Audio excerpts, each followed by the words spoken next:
बड़ खबर आसूची third degree घटना पुणी बारंग थाना घेराव घटनास्थल में कटक डीसीपी समेत बहुत थाना अधिकारी अच्छा चंडी प्रसाद गाँव राकेश बेहेरा बारंग पुलिस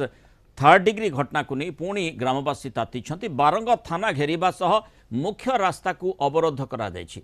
राजेश कटक बड़ डाक्तखाना सेंट्रल आईसीयू रे चिकित्सित होते तेज राकेश को पुलिस केउ आड़े उठे नहीं परिवार लोके अभियोग कर घटना विषय ग्रामवासी जानिबा परे शताधिक गाँ लोक बारंग थाना रे पहुंची राकेश विषय पचारि राकेश डाक्तखाना रे थिबा पुलिस कहितिला हेले परिवार सदस्य कहवा कथा वर्तमान सुधा राकेश कौन सूचना नाई पुलिस एभली कार्य को पुणी विरोध करी शताधिक ग्रामवासी बारंग मुख्य रास्ता अवरोध कर अधिक सूचना देवाई बारंग रिपोर्टर गौतम राउत जोड़ी गौतम पूरा घटना कौन होइछि टिके सूचना दियंतु।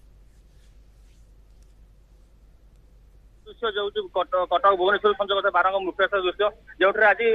चंडीप्रसाद ग्राम शताधिक ग्रामवासी पहुंची रास्ता रोक करते कहीं जिते खबर पाई